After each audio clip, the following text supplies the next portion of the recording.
It is our last panel session, which is entitled How Terrorism Ends. Since the conference is nearly at an end, I thought that we put this session at the very end of the conference. And we have 4 fantastic panelists. Unfortunately, Norman Benotman, former leader of the Libyan Islamic Fighting Force, couldn't get into the country. And he is indeed a former militant, but the importance here is former.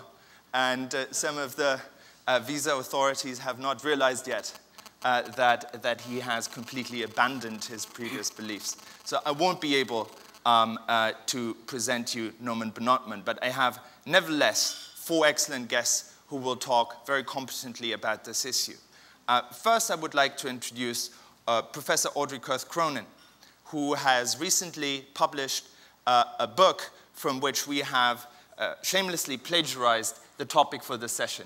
It is called How Terrorism Ends, and I want to start the session by asking Audrey, how does terrorism end? That's the first time I've ever been asked that. Well, the subtitle on my book is Understanding the Decline and Demise of Terrorist Campaigns.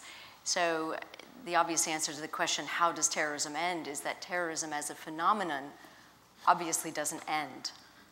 But individual groups that use terrorism, by which I mean attacks on innocents, particularly women and children, non-combatants, individual groups that use terrorism do invariably come to an end. And so the book is about 6 different kinds of endings, patterns of endings, themes that predominate in many groups. And it looks comparatively at about 500 different groups throughout the last couple of centuries, and sees a certain 6 different kinds of ways that they tend to meet their demise. The first is through some sort of capturing or killing of the leader, which is decapitation. Not very often successful by itself. Obviously, there are a lot of caveats about the conditions under which it works, depending upon the nature of a group, the age of the group, the kind of leadership, the degree to which there's a cult of personality. Decapitation being the ending of a group, I would argue historically is the exception very much rather than the rule, but it has occasionally worked. Secondly is negotiations. Negotiations succeed under certain conditions that you can sort of see through the sweep of the various different groups that we've studied. There are promising conditions, such things as the existence of strong leaders. Lord Trimble was talking about earlier today. I found that to be consistent across many different groups. The existence of a third-party factor, a sponsor, particularly an outside objective sponsor, is often very important to the success of negotiations. A political stalemate, not strictly a military stalemate in the sense that this is highly asymmetrical kind of violence. So therefore, the political context is extraordinarily important. And then the question of whether the cause for which a group arose is on the ascendancy or not, the sort of broader historical context, is absolutely crucial to whether or not negotiations succeed. In any case, and then there are some conditions under which negotiations are very unpromising, and those include, very, very briefly, the existence of suicide attacks, the existence of spoilers who are working against negotiations, and the splintering of individual groups. A third pattern is success. Occasionally, groups actually do succeed. Again, this is one of the least common endings, but there are a couple of cases in my book. And then the fourth pattern is failure. Failure either because a group loses its popular support, or because there is a kind of dynamic of implosion within the group. And there are actually many, many examples historically of implosion. In particular, if you look over sort of the broad sweep of all the groups that I looked at, one of the most common endings is that a group simply loses the ability to continue on a cause. It's actually very difficult to be a terrorist. You might be glad to know. It's not a very promising vocation. And then the last 2 general patterns include repression by a state.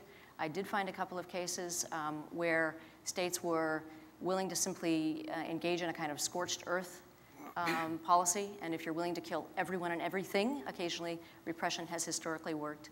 And then the last one is reorientation. to a different kind of behavior.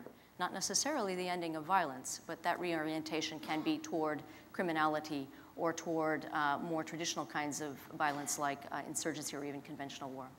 So in any case, those are the 6 patterns. Sorry to go on for so long. You'll see that some groups show more than one kind of pattern, but the good news is that groups always do end. Excellent. Thank you very much, Audrey. I think that we're taking it now from 30,000 feet to one particular individual. Not you, Hekmat. But I want to turn next to Shiraz, who I'm glad to say has never been a terrorist, but who has known terrorists and who was involved in an extremist group and who was, in fact, a senior representative of that group. And the question that you're always being asked, but I always find it interesting to hear your answer, is why did you become involved and what made you leave? I suppose to answer the question in broad brushstrokes, the process of getting involved was straight after September the 11th, and it seems quite counterintuitive to many people that someone who was not religious, who was in no way observant as a Muslim, would suddenly, after September the 11th, want to get involved with an extremist group.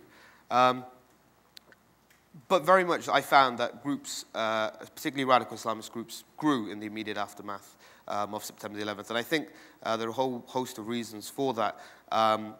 But if you were sort of attracted to that radical politics, to that desire, as it were, at that time to create a new world, then you had a pretty dramatic advertisement from the terrorist network out there that seemed to suggest certainly that they were capable and possibly on the cusp of creating a new history. And there was a desire to be very much a part of that.